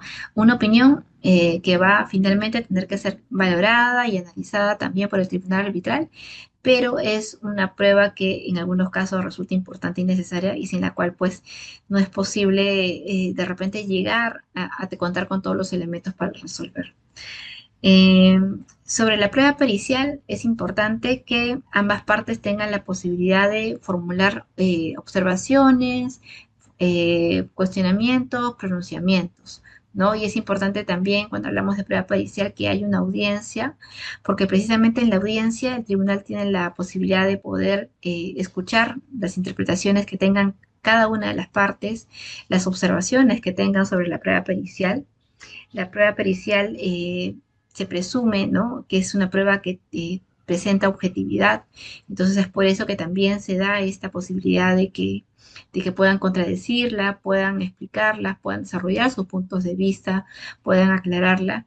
Y el hecho de realizarla en una audiencia es muy importante porque permite también al tribunal arbitral tener clara cuáles son las interpretaciones que tienen cada una de las partes y también pedir aclaraciones al perito que exponga. Entonces, de eso se trata la prueba pericial. Aquí les había puesto algunas regulaciones en lo que respecta a peritos, tanto del reglamento de la Católica como el reglamento de la CCL, que es importante porque a veces en las reglas no suelen establecerse el procedimiento, por ejemplo, para la designación de los peritos, ¿no? He visto casos en que en algunos casos sí, en los convenios arbitrales las partes suelen establecer el mecanismo de designación de los peritos, pero si no hay un mecanismo, es importante tener en cuenta qué dice el reglamento aplicable o, o la institución, ¿no? ¿Qué dice la institución sobre cómo se va a designar este perito? Por ejemplo, aquí vemos en el caso del reglamento de la Católica, ¿no?, que ellos han establecido unas reglas para la designación del perito, ¿no? En algunos casos, por ejemplo, acá dice, ¿no? La parte deberá juntar una lista de profesionales. En ese principio, la designación proviene de una lista, ¿no? Este es un elemento importante, ¿no? Porque yo creo que esta regulación lo que quiere dar es prioridad a alternativas en el momento de designar a un perito, ¿no? Después también se le va a encargar un plazo, se va a determinar un plazo para presentar esta prueba pericial y una vez designado el perito, la parte interesada tiene que coordinar directamente los asuntos necesarios para cumplir con el encargo, ¿no? Básicamente son las cuestiones administrativas de costos, de información, todo lo que requiera finalmente el perito para poder efectuar su encargo, ¿no? Entonces, considero que estas reglas son muy importantes tenerlas en cuenta de forma supletoria. Lo mismo también regula el reglamento de la Cámara de Comercio, ¿no? Eh, pero una recomendación que sí considero importante hacerles es que si las partes requieren una pericia para su proceso, es importante también que revisen qué dicen los reglamentos de las instituciones arbitrales, porque finalmente si es que hay algo que no va a ser funcional de repente para su prueba, es importante que lo puedan establecer de antemano o efectuar una modificación al momento en que se determinan las reglas aplicables. De igual forma, cuando se lleven a cabo testimoniales, ¿no? A veces la controversia requiere de un apoyo testimonial importante, ¿no? En estos casos, aún, digamos, de repente, inclusive personal que ha estado presente en la controversia, en cómo se ha gestado la controversia, estas testimoniales son muy importantes y también tienen que asegurarse de cumplir ciertas reglas básicas. ¿no? Desde el momento en que cuando se presenta el testigo, desde el momento en que se ofrece y se identifica de repente claramente quién es ese testigo, qué relación tiene con la parte que lo está ofreciendo, si es que tiene alguna participación, ¿no? Importante con la controversia. Entonces, estos aspectos tendrían que estar delimitados o suelen, digamos, como en la práctica, estar delimitados al momento de poder determinar las reglas aplicables. ¿No? Cuando hay testimoniales, por ejemplo, siempre suele haber un interrogatorio, suele haber contradicción, se celebra una audiencia también precisamente para la actuación de la testimonial. Eh, entonces, es importante también que el tribunal pueda anticipar de forma anticipada cómo se van a desarrollar esas actuaciones. Y si no, porque sabemos que no siempre va a estar, digamos, regulado todo, o no siempre es conveniente que toda actuación esté plenamente detallada y regulada en las reglas aplicables, es importante fijarnos qué dicen los reglamentos y en todo caso confiar en la buena, digamos, conducción de las audiencias de los tribunales arbitrales, siempre garantizando estos criterios básicos de, contradicción, derecho de defensa, tratar a las partes con igualdad, ¿no? Y darles suficiente oportunidad para poder exponer también sus impresiones, sus argumentos. Entonces, bueno, estos son finalmente, para terminar también, porque ya estamos sobre la hora, cerca de la hora, perdón, para terminar, en el tema de la regulación de audiencias, que también es importante, ¿no? En algunos casos ya se ha establecido que la regla general son las audiencias virtuales, como el caso de la Católica. En el caso de la CCL se ha considerado que estas audiencias pueden ser presenciales o virtuales, que también es importante en algunos casos la presencialidad. Entonces también se tiene esa posibilidad. Pero finalmente todo va a depender de lo que las partes consideren adecuado. Por lo general, las partes suelen proponer que estas audiencias se comuniquen con un mínimo de antelación, cosa que entendemos también como árbitros, porque en algunos casos se requieren ciertas coordinaciones previas, en el caso por lo general de las entidades públicas. Entonces, hay que adecuarnos a las necesidades de las partes, a lo que de común acuerdo estas consideren conveniente para la realización de sus audiencias y ya llegado el momento hay que siempre cumplir y velar por el respeto de estos principios básicos para que las audiencias puedan tener, digamos, el efecto también esperado en las partes. En lo que respecta a laudos, también la regulación del laudo, que es el momento, digamos, con el cual se va a resolver la controversia, es importante también tener claro el plazo, ¿no? En que va a ser emitido el laudo. Es importante también cuáles son los efectos de declarar el cierre de actuaciones para la emisión del laudo, ¿no? Precisamente cuando se efectúa este cierre de actuaciones ya no se admiten nuevos escritos, ni pruebas, ni nada, salvo que el tribunal lo considere necesario. ¿No? Pero es importante también, quizás las partes puedan establecer algo de antemano. En algunos casos, por ejemplo, he visto que en un arbitraje las partes llegaron a un acuerdo de que las pruebas pudieran presentarse incluso antes del cierre de actuaciones arbitrales, ¿no? Siendo esa fecha límite. En principio no correspondía, ¿no? De acuerdo a lo que hemos estado revisando, que hay ciertas etapas que por regla general es el momento oportuno para presentar las pruebas. Sin embargo, este era un acuerdo de las partes y se tenía que respetar, porque en primer lugar prima lo que las partes consideran necesario para resolver su controversia. Eh, y finalmente, para terminar, un tema muy importante es qué pasa si se incumple una regla procesal, ¿no? Se anula el laudo por ese motivo, en realidad va a depender, ¿no? Depende, como mencionamos los abogados, ¿no? Depende si la parte renunció a objetar ese incumplimiento de la regla. Eh, no sé si conocen, pero la renuncia a objetar es un mecanismo que está regulado en la ley de arbitraje y también en los reglamentos arbitrales, que finalmente es un mecanismo de saneamiento procesal, porque si la parte no objeta, no dice que se ha incumplido alguna regla determinada, implica una aceptación de ese incumplimiento y una renuncia a objetar el laudo por ese motivo. Entonces, por lo general, los reglamentos suelen establecer un plazo determinado para formular esa renuncia a objetar.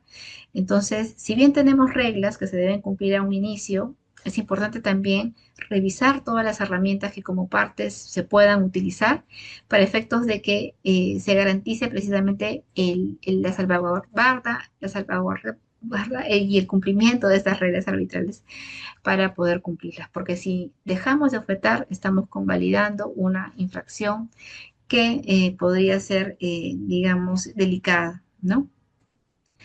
Bueno, ya acá les quería compartir un laudo arbitral que se anuló, ¿no? Ese es un laudo que hubo que está en el libro que publicó también la Cámara de Comercio de Lima en colaboración con otros profesionales del estudio de sentencias de anulación del laudo.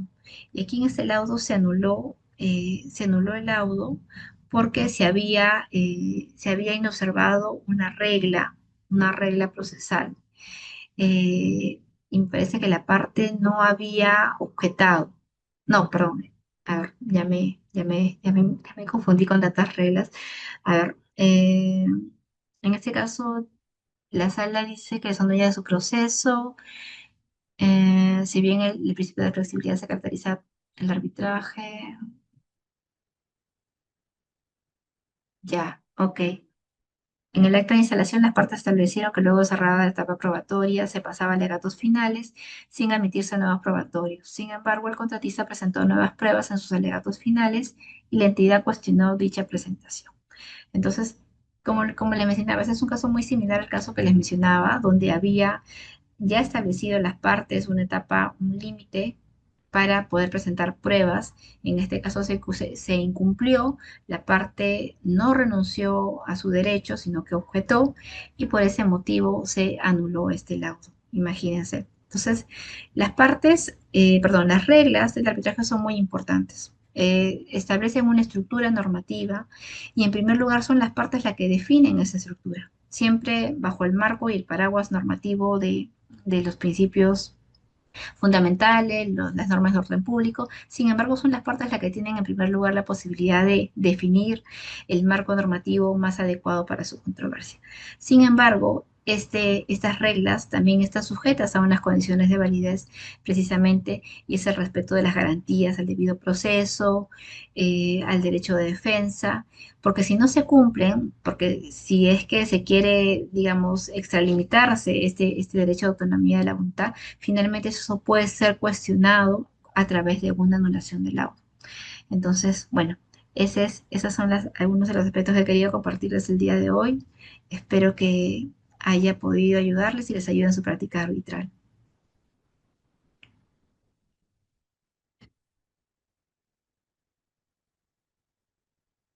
Estefanía, me avisa si hay alguna pregunta, si se puede resolver por el tiempo también. Muchas gracias a todos por su atención. Y doctora, hay unas dos preguntas en el, no, tres preguntas en el chat. Si en caso pudiera absolverlas sería genial. A ver, sí, acá voy a revisarlas. Dice, la institución pública puede brindar información acerca de la experiencia, trayectoria laboral y recusación que ha tenido algún árbitro. La institución pública. Lo que pasa es que cuando hablamos de institución pública, se entiendo que se refiere a entidades públicas, pero las entidades públicas no tienen de forma directa información sobre los árbitros o la experiencia laboral o antecedentes de recusación de un árbitro. En el caso de contratación pública, estos aspectos sí suelen ser públicos. En el caso de las recusaciones, es una información que sí es pública, se tiene, digamos, la obligación normativa de publicarse. Entonces, pero, digamos, no hay esta información no le corresponde a las entidades públicas, ¿no? Solamente ya le corresponde a cada parte pues efectuar la propia investigación sobre las trayectorias laborales de sus árbitros, si han presentado recusaciones o no. En el caso de la contratación pública, por ejemplo, hay un máximo de recusaciones para poder arbitrar en algunos casos, entonces, o tener ciertas exigencias, ¿no? Entonces, finalmente va a depender de la investigación que hagan las partes sobre el perfil de sus árbitros, ¿no? Y de hecho, estos criterios de experiencia, trayectoria laboral, ¿no? Antecedentes de recusación son muy importantes y de hecho son valorados por las partes al momento de designar a sus árbitros, ¿no? Y es importante que lo hagan porque finalmente cuando uno designa, está, digamos, poniendo todas sus expectativas en esta persona para que objetivamente pueda resolver la controversia. Entonces, es bueno que hagan sus propias investigaciones, ¿no? No hay, por ahora, como lo dije, ninguna institución pública o no les compete a las entidades públicas tener esta información, quizás lo tengan de forma informal, pero en principio no corresponde a sus funciones. Y por acceso a la información pública antes de iniciar la demanda, tampoco, porque esa no es una información que compete a las entidades públicas. Eh, la información pública que uno puede solicitar por acceso a la información pública es información que le corresponde a la propia entidad en el ejercicio de sus funciones. Por ejemplo, la emisión de un informe, eh, alguna resolución administrativa, ¿no? Ese tipo de decisiones de la propia actuación de la entidad pública son aquellas que sí se pueden solicitar por información pública. Pero en lo que respecta a información sobre árbitros, eso sí no corresponde ni tampoco tienen, o sea, la tienen las entidades públicas, ¿no? Bueno, a ver, la segunda pregunta de Carmen Torres dice, una de las partes puede sustentar técnicamente un caso con un profesional contratado especialista, pero que no es perito. ¿Es procedente?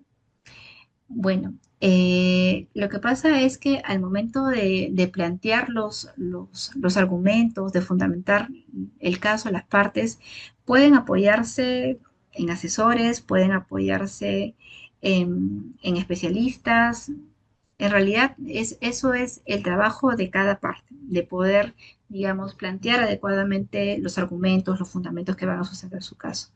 Ahora, la calidad de perito es una calidad distinta, porque cuando hablamos de perito estamos hablando de alguien que si bien puede ser designado por una parte, tiene un carácter imparcial. Entonces, un perito es un experto, efectivamente también es un experto en alguna materia en específica que suele ser técnica, pero adicionalmente tiene esas características de ser objetivo, se presume, digamos, que es un profesional independiente, imparcial, ¿no? Y es por eso que tiene, digamos, una connotación diferente a un profesional, digamos, que pueda ser incluso personal contratado a la parte, ¿no? Entonces, la pregunta, ¿una de las partes puede sustentar un caso con un profesional contratado especialista? Sí, ¿no? Eso forma parte de la libertad que tienen las partes de poder utilizar todas las herramientas, incluso profesionales, expertos, sin que tengan la calidad de perito, porque para la calidad de perito tienen que ofrecerlo como tal, ¿no? Para poder sustentar su caso. Sí, es válido, es válido. No tienen que presentarlo quizá en algún documento independiente como un informe pericial, ¿no? Lo pueden hacer dentro del planteamiento de sus propios argumentos, de sus propios fundamentos, y al ya llegado el momento de la audiencia pueden intervenir estos expertos o esos especialistas. Es válido y forma parte, pues, de la defensa que quieran hacer las partes. A ver, y finalmente, la pericia se utiliza para establecer los montos a pagar. Bueno, en el caso de la pericia, si estamos hablando de una pericia de parte, Andy, los costos van a tener que ser directamente negociados y gestionados por la parte que está ofreciendo la pericia. Entonces, la pericia no se usa, o a ver, la pericia no se usa para establecer los montos a pagar. A ver, la pregunta es muy general, creo, pero si se está hablando de una pericia que tenga como finalidad calcular algún monto, ¿no? En ese caso, por ejemplo, en el caso de pericias de daños, en esos casos sí la pericia sería, digamos, el medio probatorio idóneo para calcular estos daños, pero no está vinculado a los montos propios de la pericia, ¿no? El costo propiamente de la pericia es manejado de forma independiente por la parte que le ofrece. Y en el caso de una pericia de oficios, por lo general, estos costos son cubiertos por ambas partes, ¿no? En proporciones equivalentes. Después, a ver, acá dice, la pregunta, ¿qué pasa cuando el tribunal demora en continuar con varios de los pasos que le corresponde realizar en un caso arbitral? Bueno, en el caso de demoras del tribunal, las partes están, digamos, facultadas a poder coordinar también o requerir celeridad también al tribunal, ¿no? Si estamos hablando de que eh, demoras en plazos determinados, y acá yo diría qué cosa calificamos como demora, ¿no?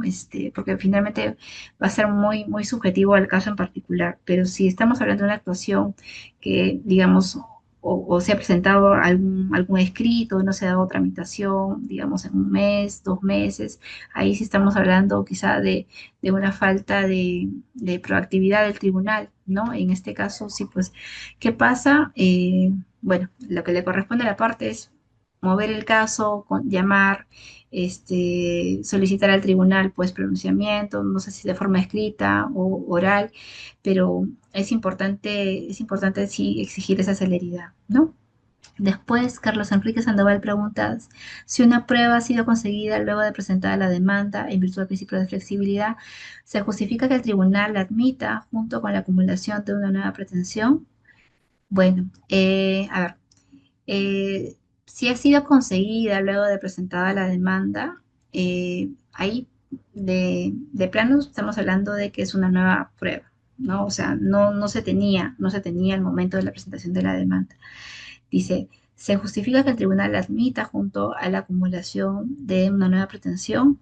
En principio, en principio yo podría responderte que sí, porque eso es una prueba que no ha estado a disposición de la parte, que está vinculada a una nueva pretensión, sí correspondería ser admitida. De hecho, cuando se acumulan pretensiones, se da la oportunidad a las partes de poder precisamente incorporar las pruebas que van a sustentar esta nueva acumulación de pretensión. Entonces, no está vinculada a la oportunidad de la demanda inicial. Estamos hablando de una nueva controversia o de una ampliación de controversia que va a tener también su propia etapa para poder presentar pruebas. Entonces, aquí no sería pertinente utilizar el principio de flexibilidad porque tanto la acumulación de pretensiones tendría su propia, digamos, oportunidad, sus propios plazos para poder presentar las pruebas que se estimen pertinentes. A ver, la siguiente, Andy Mendoza. ¿Es correcto que un laudo mencione un determinado monto y seguidamente diga más los intereses y no se sabe cuánto asciende el monto de interés? Bueno, es posible, sí, claro. Las partes puedan ahí delimitar, digamos, son responsables de delimitar adecuadamente sus planteamientos. Eh, entonces, claro, a veces no se tiene determinado el monto de los intereses al momento de presentar la demanda, ¿no? Pero sí es recomendable que en la pretensión inicial se formule que estos intereses van a tener que ser calculados en el laudo o se van a actualizar eh, una vez emitido el laudo o antes del laudo, ¿no? Porque es importante que la pretensión sea adecuadamente delimitada para que el tribunal tenga las herramientas también para que de estimarse se puedan reconocer estos intereses cuantificados, ¿no? Porque si no vamos a tener una dificultad ya al momento de resolver. Después, Juan Pari pregunta, ¿los árbitros siempre se pronuncian obligatoriamente respecto a daños y perjuicios, incluyendo daño moral a la persona? No, no siempre, porque va a depender de lo que la parte está pidiendo. Si la parte está pidiendo daños y perjuicios, se tendrán que evaluar si corresponden esos daños y perjuicios. El daño moral es un daño también, o daño a la persona, son diferentes tipos de daños, ¿no? Entonces, va a depender si eso ha sido planteado en la pretensión para que un tribunal pueda conocer y dar estos tipos de daños. Después, para terminar, dice, en el caso que el demandado no pague los costos de la reconvención y esa se proceda por parte de la institución, pero en la contestación a la reconvención, el demandante no paga los costos, la institución puede negarse a proceder, aunque sí se haya procedido a la reconvención, no paga el demandado. Ay, a ver, me he enredado un poquito, Joseph. Dice, ya, si el demandado no paga los costos de la reconvención, ok, y este proceda por parte de la institución, el demandante no paga los costos. Bueno, lo que pasa es que a cada parte le corresponde asumir digamos, los gastos a su cargo, ¿no? Cuando se presentan reconvenciones, por lo general se suelen establecer liquidaciones separadas para cada parte, ¿no? En función a las pretensiones que se hayan planteado. Entonces, ¿qué pasa si una parte no paga? en ese caso se van por la mayoría de los reglamentos arbitrales se establece que si una parte no paga los gastos a su cargo, dentro del plazo determinado en las reglas aplicables, este, esta, estas pretensiones se van a archivar. Se archivan y el arbitraje continúa respecto de las pretensiones que sí se encuentran cubiertas, ¿no? Y si en el caso no se han cubierto los gastos arbitrales ni de la demanda, o perdón, del demandado y del demandante, en este caso se archivará de ambos. Bueno, ya. Y finalmente, Gabriela dice, ¿es válido pactar arbitraje vía judicial como mecanismo de solución de controversias y que sea una de las partes quien elija por cuál de las dos vías acudir en caso de la litis?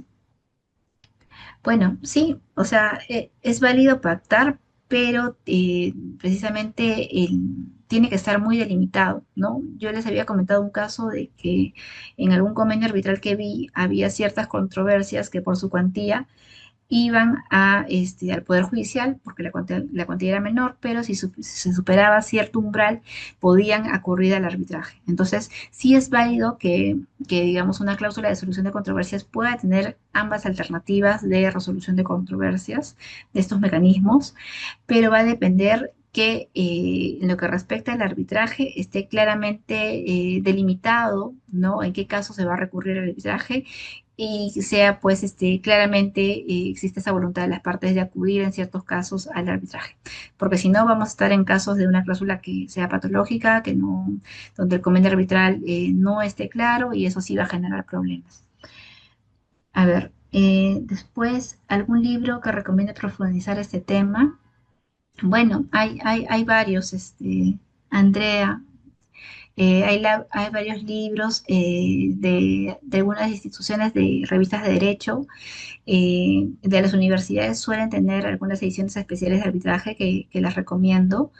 Bueno, y en general seguramente también en la web vas a encontrar varios libros vinculados a arbitrajes que hablan sobre reglas. Bueno, yo con eso termino. Espero que les haya servido la clase y muchas gracias nuevamente, Estefanía, por la presentación y por la invitación también a participar de este curso tan importante.